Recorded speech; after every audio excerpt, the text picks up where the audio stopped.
24 अप्रैल 2025 पहलगाम हमले के सिर्फ 2 दिन बाद कश्मीर की बर्फीली पहाड़ियों में एक लड़की घुटनों के बल बैठी थी। उसके चारों तरफ वो 4 अटैकर्स खड़े थे जिन्होंने पहलगाम में खून बहाया था और अब उनकी बंदूकें उसी लड़की की तरफ तनी हुई थी। ये कोई फिल्मी आलिया भट्ट की अल्फा नहीं थी, ये थी असली अल्फा संध्या राजपूत। बाहर से देखने पर लग रहा था कि एक रॉ ऑफिसर गलती से दुश्मन के जाल में फंस गई है, लेकिन असलियत कुछ और थी। संध्या जानबूझकर उनके चंगुल में आई थी। भारत सरकार ने उसे डायरेक्टली इस मिशन पर भेजा था और उसका प्लान सिर्फ इन 4 अटैकर्स को मारना नहीं था, बल्कि ये तो सिर्फ पहला कदम था। असली टारगेट कहीं बड़ा था, पूरे पाकिस्तान को एक ऐसा सबक सिखाना जो वो दशकों तक याद रखे। और यही वो संध्या राजपूत थी जिसके कहने पर शुरू हुआ था ऑपरेशन सिंदूर। 22 अप्रैल 2025 पहलगाम में जब आतंकवादियों ने निर्दोष लोगों से उनका धर्म पूछकर उन्हें गोली मार दी तो पूरे देश में एक ऐसा आक्रोश फैल गया जो पहले कभी नहीं देखा गया था। हर गली, हर शहर, हर घर में एक ही बात थी, बहुत हो चुका, इस बार आर पार की लड़ाई होनी चाहिए। भारत सरकार पर दबाव था और वो खुद भी जानती थी कि अगर हाथ पर हाथ रखकर बैठे रहे तो ये हमले कभी नहीं रुकेंगे। उसी रात एक हाई लेवल मीटिंग बुलाई गई। उस कमरे में सिर्फ 4 लोग थे, प्रधानमंत्री, गृह मंत्री, रक्षा मंत्री और NSA डोभाल जी। कमरे में गहरी चर्चा चल रही थी, किस तरह प्लान किया जाए, किस तरह ये सब किया जाए कि पाकिस्तान को वो सबक मिले जो उसे भविष्य में ऐसा कोई कदम उठाने से हमेशा के लिए रोक दे। तभी कमरे का दरवाजा हल्के से खुला और एक ऑफिसर अंदर आया। उसने धीमी आवाज में कहा, सर, कोई आपसे मिलना चाहती है। उसके पास बहुत सारी जानकारी है जो हमारी मदद कर सकती है और वो खुद को एक अंडरकवर रॉ ऑफिसर संध्या राजपूत बता रही है। NSA डोभाल जी ने एक पल के लिए बाकी तीनों की तरफ देखा और फिर कहा, थोड़ा रुको। उन्होंने मेज पर रखा फोन उठाया और एक नंबर डायल किया, रॉ चीफ की डायरेक्ट लाइन। संध्या राजपूत के बारे में पूरी जानकारी ली गई। कुछ ही मिनटों में उसकी फोटो और सारी डिटेल्स सामने आ गईं और कंफर्म हो गया कि हाँ, संध्या राजपूत एक रॉ ऑफिसर है। डोभाल जी ने ऑफिसर की तरफ देखकर सिर्फ इतना कहा, उसे अंदर भेजो। संध्या राजपूत अंदर आई, एक सीधी सादी लड़की, आम हिंदुस्तानी लड़की जैसी।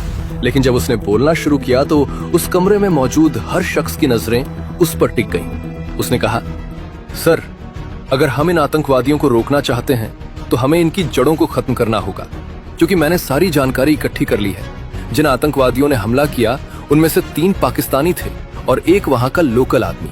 और सर, सबसे बड़ी जड़ यही लोकल आदमी है, क्योंकि अगर ये मदद न करे तो देश में ये हमले कभी नहीं हो सकते। कमरे में एक पल के लिए गहरी खामोशी छा गई। फिर संध्या ने सीधे प्रधानमंत्री की आंखों में देखते हुए कहा, सर, 22 अप्रैल पहलगाम, मेरे जवान वहां थे, मेरे इनपुट्स वहां थे और फिर भी 26 लाशें गिरी। बैसरन की उस घाटी में नाम पूछ पूछ कर गोलियां मारी गई। ये पहली बार नहीं है सर, उरी, पुलवामा, मुंबई, हर बार हम वही करते हैं, निंदा, मौन, करारा जवाब। फिर 6 महीने बाद अगली घाटी में अगली लाश। हम रिएक्ट करते हैं, वो प्लान करते हैं और इसीलिए हम हमेशा एक कदम पीछे हैं। कमरे में बैठे चारों लोग बिना हिले सुन रहे थे। संध्या की आवाज और पक्की हो गई, मैं पूछती हूँ, कब तक हम जवाब देंगे? जवाब हारने वाले देते हैं सर, मुझे जवाब नहीं देना, मुझे शुरुआत करनी है। वो सरहद पार बैठे सोचते हैं हम बटे हुए हैं, हमारी एजेंसीज आपस में बात नहीं करती, हमारी सियासत हमारी सेना को बांधती है, हमारा सिस्टम हर फैसले में 2 साल लगाता है और वो उसी सुस्ती में अपनी साजिश पकाते हैं। लेकिन मेरे पास एक प्लान है और मुझे आपकी सहानुभूति नहीं, आपकी हाँ चाहिए। संध्या ने एक एक बात रखी। पहला, इंटेलिजेंस, तीनों एजेंसीज का एक जॉइंट सेल, रियल टाइम, बिना फाइल, बिना देरी। दूसरा, उनके लॉन्च पैड, उनकी फंडिंग, उनके हैंडलर्स, हम उन्हें रिएक्ट करके नहीं, उनका प्लान बनने से पहले खत्म करेंगे। तीसरा, डिप्लोमेसी और प्रेशर साथ साथ, ताकि दुनिया को हमारा सबूत दिखे और उन्हें हमारा हाथ महसूस हो। और चौथा, सबसे जरूरी, मुझे ऑपरेशनल फ्रीडम चाहिए, कमेटी नहीं, क्लियरेंस। कमरे में फिर से खामोशी छा गई। संध्या ने आखिरी बार कहा, यह जंग आतंक के खिलाफ है सर, ये जंग मेरी जमीन की है, मेरे जवानों की है, उस हर परिवार की है जिसका कोई किसी घाटी में लौट कर नहीं आया। संध्या राजपूत कोई आम रॉ ऑफिसर नहीं थी। उसके पिता अजय राजपूत राजपूताना राइफल्स में एक ऊंची पोस्ट पर थे और उसके दादाजी नायक परम सिंह जी ने नायक जादूनाथ सिंह के साथ मिलकर पाकिस्तानी आतंकवादियों को खदेड़ा था। ये खून में था। उसका जन्म मुंबई में हुआ था। हालांकि उसका परिवार राजस्थान के एक छोटे से गांव से आता था। उसके पिता ने बचपन से ही उसे वो ट्रेनिंग दी थी जो रॉ, आईबी और ब्लैक कमांडोज को दी जाती है। जैसे उन्होंने तय कर लिया था कि उनकी बेटी एक दिन देश की सबसे खतरनाक फील्ड ऑफिसर बनेगी। जब वो 18 साल की हुई तो उसने रॉ ज्वाइन कर ली और कई लोकल आतंकवादियों को पकड़ा जो पाकिस्तान की मदद कर रहे थे। लेकिन ये सब उसके पिता ने उस पर जबरदस्ती थोपा था और इसी बात से उसे चिढ़ थी। वो एक सीधी सादी जिंदगी जीना चाहती थी। इसीलिए जब वो 2015 में 20 साल की थी तो उसने अपने पिता से गुस्से में घर छोड़ दिया और अपने एक दोस्त मेजर अनिल राठौर से शादी कर ली। परिवार से सारे रिश्ते तोड़ लिए और रॉ से भी कोई संपर्क नहीं रखा। उसके पति की पोस्टिंग कश्मीर में थी, इसलिए संध्या भी श्रीनगर में रहने लगी और अपनी जिंदगी में खुश थी। लेकिन 2019 में कुछ ऐसा हुआ जिसने उसकी पूरी जिंदगी बदल दी। 14 फरवरी 2019, उस दिन मेजर अनिल राठौर अकेले एक पोस्ट पर थे। चारों तरफ शांति थी। 40 आर्मी ऑफिसर्स की एक बस जम्मू से श्रीनगर की तरफ जा रही थी। अचानक एक वैन बहुत तेजी से उस बस की तरफ बढ़ने लगी। जब मेजर अनिल ने यह देखा तो वो उस वैन को रोकने के लिए आगे बढ़े, लेकिन वो नहीं जानते थे कि उस वैन में RDX भरा था और अंदर आतंकवादी बैठे थे। मेजर अनिल ने सिर्फ हाथ से उसे रोकने की कोशिश की। वैन में बैठे आतंकवादी ने फायरिंग शुरू कर दी। मेजर अनिल राठौर वहीं शहीद हो गए। उसके बाद वो वैन आर्मी ऑफिसर्स की बस से टकराई और पुलवामा अटैक हुआ, जिसमें 40 नहीं 41 जवानों की शहादत हुई। जब ये बात संध्या को पता चली तो वो कई दिनों तक रोती रही। उसकी पूरी दुनिया एक पल में बिखर गई थी। कुछ महीनों बाद वो अपने पिता के पास वापस लौटी। उसके पिता ने उसके सामने बैठकर धीमी आवाज में कहा, बेटा, हम सब अपनी जिंदगी को अच्छे से जीना चाहते हैं और हर देश का नागरिक भी यही चाहता है, लेकिन हमारे देश की उस तरफ एक ऐसा देश है जो हमारे देश को तबाह करना चाहता है और जब तक हम उन्हें रोकेंगे नहीं तब तक इस देश का कोई भी नागरिक चैन से नहीं जी पाएगा। और कुछ ही लोगों को यह सौभाग्य मिलता है कि वो अपने देश को बुरी ताकत से बचा सके। संध्या कुछ देर चुप रही, फिर उसने सिर्फ कहा, मुझे फिर से रॉ ज्वाइन करनी है। मैं काफी समय से कश्मीर में रह रही हूँ, मेरे पास काफी जानकारी है। उसके बाद संध्या ने रॉ ज्वाइन कर ली और ऑपरेशंस में पूरी तरह डूब गई। उसका सिर्फ एक ही मकसद था, आतंकी हमलों को जड़ से खत्म करना। और इसी के लिए उसने एक कसम ली थी, एक छोटी सी डिब्बी जिसके अंदर था सिंदूर। उसकी कसम थी कि जिन आतंकवादियों ने मेरा सिंदूर उजाड़ा है, समय आने पर यही सिंदूर उन आतंकवादियों का सत्यानाश करेगा। और जब पहलगाम अटैक हुआ तब संध्या उसी इलाके में मौजूद थी। उसे पहले से पता चल गया था कि आतंकवादी पहलगाम में हमला करने वाले हैं, लेकिन जब तक वो ये इन्फॉर्मेशन रॉ ऑफिस भेजती उससे पहले ही हमला हो चुका था। उसने ये सब अपनी आंखों से देखा था और इसी कारण हमले के कुछ घंटों बाद वो PM ऑफिस आई थी, लेकिन PM व्यस्त होने के कारण वो उनसे नहीं मिल पाई थी। लेकिन आज मौका मिला था। संध्या उस गोपनीय कमरे में फिर बोलने लगी, सर, मेरे पास जो आखिरी प्लान है उससे हम वो हासिल कर सकते हैं जिसके बाद पाकिस्तान कभी भी आंख उठाकर नहीं देखेगा। वो बोलती रही, एक एक बात, एक एक कदम, एक एक टारगेट। कमरे में गहरी खामोशी छाती जा रही थी और आखिर में जब वो रुकी तो उसने कहा, सर, बस एक आग्रह है। उसने अपनी जेब से एक छोटी सी डिब्बी निकाली और मेज पर रख दी। डिब्बी खोली, अंदर सिंदूर था। मैं चाहती हूँ कि इस ऑपरेशन का नाम ऑपरेशन सिंदूर रखा जाए। कमरे में एक पल के लिए सन्नाटा छा गया। PM संध्या को बड़े ध्यान से देख रहे थे, फिर थोड़ा मुस्कुराते हुए बोले, संध्या जी, आपके अंदर जो जज्बा है और जो प्लान है वो काबिले तारीफ है, लेकिन इसमें आपकी जान को बहुत बड़ा खतरा है। संध्या ने बिना एक पल रुके जवाब दिया, सर, अगर मैं मर भी जाऊंगी तो भी ये प्लान कामयाब करके ही मरूंगी। कमरे में बैठे सभी ने एक दूसरे की तरफ देखा। कुछ देर चर्चा हुई और फिर संध्या को परमिशन दे दी गई। NSA डोभाल जी ने एक छोटी सी डिवाइस उसकी तरफ बढ़ाई और धीमी आवाज में कहा, ये डिवाइस लो, जब भी लगे कि खतरे में हो तो बस एक बार बीप कर देना। संध्या ने सबको धन्यवाद दिया, डिवाइस ली और कमरे से बाहर निकल गई। और यहीं से असल में शुरू हुआ था ऑपरेशन सिंदूर। PMO ऑफिस से निकलते वक्त डोभाल जी ने संध्या को रोका और धीमी लेकिन पक्की आवाज में कहा, संध्या, तुम्हारे पास सिर्फ एक हफ्ता है पूरे प्लान के लिए, उसके बाद हम एक्शन लेंगे, ध्यान रखना। संध्या ने सिर्फ एक बार सिर हिलाया और बाहर निकल गई। PMO ऑफिस से सीधे एयरपोर्ट और एयरपोर्ट से सीधे श्रीनगर। श्रीनगर पहुंचते ही संध्या ने वो सब एक्टिवेट किया जो उसके पिता ने बचपन से उसके दिमाग में फीड किया था। प्लान अल्फा, एक ऐसा प्रोटोकॉल जो किसी फाइल में दर्ज नहीं था, किसी सिस्टम में रजिस्टर नहीं था, सिर्फ उसके दिमाग में था। सबसे पहले उसने अपनी असली आइडेंटिटी पूरी तरह इरेज की। रॉ का कोई इक्विपमेंट नहीं, कोई वेपन नहीं, कोई कम्युनिकेशन डिवाइस नहीं जो ट्रेस हो सके, सिर्फ एक लोकल कश्मीरी महिला का भेष, टूटी फूटी उर्दू और वो डिवाइस जो डोभाल जी ने दी थी। उसने श्रीनगर के उस इलाके में एक छोटा सा किराए का कमरा लिया जहां वो पहले रह चुकी थी, जहां लोग उसे जानते थे। मेजर अनिल की बीवी जो पति के जाने के बाद यहीं रह गई। यही उसकी सबसे बड़ी कवर स्टोरी थी। फिर पहलगाम की तरफ निकली। उसे पता था कि तीनों पाकिस्तानी टेररिस्ट्स अभी भी उसी इलाके में छुपे हैं, क्योंकि बॉर्डर क्रॉस करना अभी उनके लिए आसान नहीं था और लोकल आदमी वो हमेशा की तरह अपनी दुकान पर बैठा होगा, बिल्कुल बेखौफ। संध्या ने सबसे पहले लोकल आदमी को टारगेट किया। उसका नाम था इमरान हुसैन। पहलगाम में एक छोटी सी हैंडीक्राफ्ट की दुकान, ऊपर से बिल्कुल आम दुकानदार, लेकिन असल में वो आतंकवादियों का सबसे पुराना और सबसे भरोसेमंद नेटवर्क था। संध्या एक टूरिस्ट की तरह उसकी दुकान पर गई, कुछ सामान देखा, थोड़ी बात की और धीरे धीरे उससे एक जान पहचान बना ली। दिन उसने इमरान के सामने एक बेट डाला। उसने बताया कि उसके पास एक बड़े इंडियन आर्मी ऑफिसर का पूरा मूवमेंट शेड्यूल है जो वो बेचना चाहती है। इमरान की आंखें चमकी, हुक लग चुका था। फिर इमरान ने संध्या को उस जगह बुलाया जहां तीनों पाकिस्तानी टेररिस्ट छुपे थे। यही वो मोमेंट था जिसका संध्या को इंतजार था। वो जानबूझकर उनके सामने गई, बिल्कुल बेखौफ, बिल्कुल काम। तीनों टेररिस्ट्स और इमरान, चारों एक साथ एक जगह। लेकिन तभी एक टेररिस्ट को कुछ शक हुआ और उसने संध्या को पकड़ लिया। संध्या घुटनों के बल बैठी थी, चारों तरफ बंदूकें तनी थी, लेकिन संध्या के चेहरे पर कोई खौफ नहीं था, क्योंकि यही उसका प्लान था। उसने अपनी जेब में रखी डिवाइस को एक बार दबाया, बीप, और अगले 4 मिनट में पहाड़ की उस तंग घाटी में रॉ की बैकअप टीम चारों तरफ से आ चुकी थी। तीनों पाकिस्तानी टेररिस्ट्स को वहीं न्यूट्रलाइज कर दिया गया और इमरान हुसैन उसे जिंदा पकड़ा गया, क्योंकि उससे अभी बहुत कुछ उगलवाना था। ऑपरेशन सिंदूर का पहला चरण पूरा हो चुका था और यही वो अगला कदम था जिसके बारे में पीएम ने कहा था कि जान को खतरा हो सकता है। दरअसल उस गोपनीय मीटिंग में संध्या ने जो प्लान रखा था वो सिर्फ इन 4 लोगों तक सीमित नहीं था। ये तो सिर्फ पहली चाल थी एक बहुत बड़े खेल की।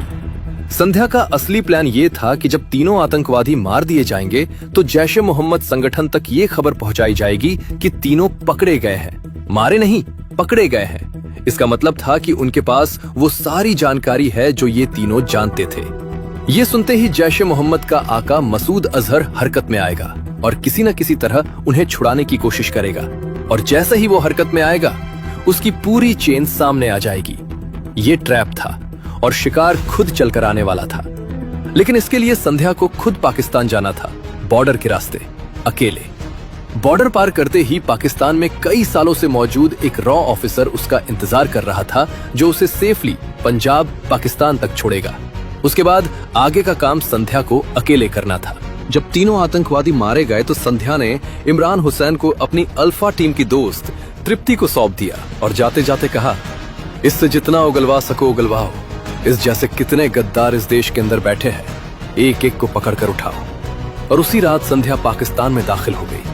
उस रॉ एजेंट ने, जो कई सालों से पाकिस्तान में मौजूद था, संध्या को बहावलपुर के आसपास उतारा और वापस चला गया। उधर जब अजहर मसूद को पता चला कि उसके 3 गुर्गे धर लिए गए हैं, तो वो उन्हें छुड़ाने के रास्ते खोजने लगा और उसके संगठन के सभी लोग इसी में उलझ गए। इधर भारत में तृप्ति ने इमरान हुसैन से स्लीपर सेल्स के पते उगलवाने शुरू कर दिए और जैश ए मोहम्मद के एक एक लिंक को एक एक करके खत्म करती जा रही थी। इसीलिए पाकिस्तान में बैठे अजहर मसूद को यह पता नहीं लग रहा था कि उन तीनों का असल में हुआ क्या। 26 अप्रैल को संध्या बहावलपुर में एक एक चीज खोजने में लग गई। वो इलाके जहां से आतंकवादी पनपते हैं और वो आतंकी ठिकाने जिन्हें अगर नष्ट कर दिया जाए तो इन आतंकवादियों को हमेशा के लिए ठिकाने लगाया जा सके। उसे पता था कि अजहर मसूद बहावलपुर में ही कहीं छुपा होगा और इसी मौके का फायदा उठाने के लिए वो निकल पड़ी थी। बहावलपुर में दाखिल होने के बाद संध्या ने वो किया जो कोई ट्रेंड इंटेलिजेंस ऑफिसर कभी नहीं करती। उसने खुद को पकड़वा दिया। संध्या जानती थी कि जैश ए मोहम्मद कभी किसी आउटसाइडर को खुद अपने नेटवर्क में नहीं आने देते। वो खुद ढूंढते हैं, टेस्ट करते हैं, तब अंदर लेते हैं। बहावलपुर के एक बिजी बाजार में उसने जैश के एक फाइनेंशियल कुरियर को आइडेंटिफाई किया और उसके सामने जानबूझकर एक फेक फोन कॉल की जिसमें वो एनक्रिप्टेड कोड यूज किया जो सिर्फ जैश के सीनियर ऑपरेटिव्स जानते थे और जो इमरान हुसैन से उगलवाया गया था। कुरियर का हाथ रुक गया। 2 घंटे में जैश के 3 आर्म्ड ऑपरेटिव्स उसके पीछे लग गए। संध्या जानबूझकर एक ऐसी गली में मुड़ी जहां से कोई रास्ता नहीं था। तीनों ने घेर लिया। बंदूक निकली। ये कोड कहां से मिला? संध्या ने मुस्कुराते हुए कहा, यही तो तुम्हारे बॉस को बताना है। 6 घंटे बाद एक सीनियर कमांडर सामने था। साबित करो। संध्या ने एक लोकेशन बताई। रियल थी लेकिन पहले ही रॉ द्वारा खाली करवाई जा चुकी थी। असली लोकेशन सुनकर कमांडर को उस पर भरोसा हो गया। कमांडर बोला, तुम्हें अजहर भाई से मिलवाया जाएगा। और कुछ घंटों में संध्या जैश के इनर सर्कल में थी। हर रात एनक्रिप्टेड बर्स्ट ट्रांसमिशंस रॉ के सैटेलाइट अपलिंक तक पहुंच रही थी। एक एक ट्रेनिंग कैंप, एक एक लॉन्च पैड, एक एक सेफ हाउस। 6 मई रात के 11:47 बजे संध्या की एनक्रिप्टेड बर्स्ट ट्रांसमिशन रॉ के सैटेलाइट अपलिंक पर आई। इस बार सिर्फ कोऑर्डिनेट्स नहीं, एक सिंगल वर्ड था, कंफर्म्ड। अजहर मसूद उस रात अपने प्राइमरी सेफ हाउस पर था। दिल्ली के एनएसए सिचुएशन रूम में डोभाल जी ने वो मैसेज देखा और तुरंत पीएम को सिक्योर लाइन पर ब्रीफ किया। एनएससी का इमरजेंसी सेशन एक्टिवेट हुआ। रात के 12:15 बजे एग्जीक्यूट ऑर्डर इशू हुआ। ऑपरेशन सिंदूर, वेपन्स फ्री। भारतीय वायुसेना के रफाल और मिराज 2000 एयरक्राफ्ट ने उसी रात मल्टीपल इनग्रेस रूट से पाकिस्तानी एयर स्पेस में कवर्ट एंट्री की। हर एयरक्राफ्ट इलेक्ट्रॉनिकली साइलेंस्ड था और टेरेन हगिंग फ्लाइट पाथ पर था ताकि पाकिस्तानी रेडार नेटवर्क को इवेड किया जा सके। हर पायलट के हट पर वो एग्जैक्ट जीपीएस कोऑर्डिनेट्स थे जो संध्या ने अपनी जान जोखिम में डालकर कलेक्ट किए थे। एक एक टारगेट एंगेज हुआ। स्कैल्प क्रूज मिसाइल्स और स्पाइस 2000 प्रिसीजन गाइडेड म्यूनिशंस ने एक एक डेजिग्नेटेड टारगेट को सर्जिकल एक्यूरेसी के साथ स्ट्राइक किया।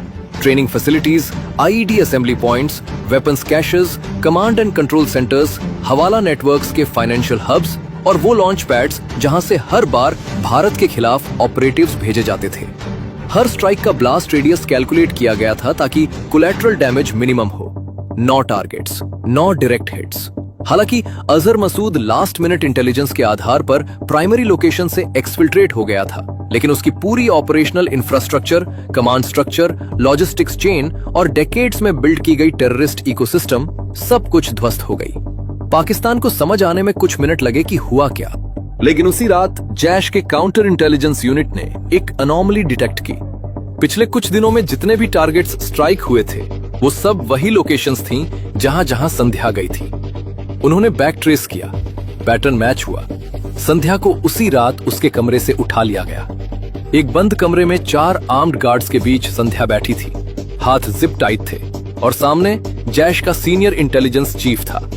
उसने ठंडी आवाज में कहा, तुमने हमें बिट्रे किया। संध्या ने कोई जवाब नहीं दिया। बोलो, तुम रॉ की किस यूनिट से हो? तुम्हारा हैंडलर कौन है? तुम्हारा एक्सट्रैक्शन प्लान क्या है? संध्या की आंखों में कोई खौफ नहीं था। उसने एक लंबी सांस ली और अपनी जिप टाइट मुट्ठी में छुपाई वो इमरजेंसी बीकन डिवाइस को एक बार फॉर्मली दबाया। बीप। दिल्ली में एनएसए सिचुएशन रूम की स्क्रीन पर एक रेड डिस्ट्रेस सिग्नल चमका। Agent compromised, immediate extraction required. Doval ji ने एक पल भी बर्बाद नहीं किया। अगले 90 मिनट में भारत ने 3 साइमल्टेनियस प्रेशर चैनल्स एक्टिवेट किए। पहला, पाकिस्तानी आर्मी चीफ को डायरेक्ट बैक चैनल कम्युनिकेशन भेजी गई जिसमें स्पष्ट कहा गया कि एजेंट को हार्म हुआ तो अगला स्ट्राइक पैकेज ऑलरेडी आर्म्ड और रेडी है।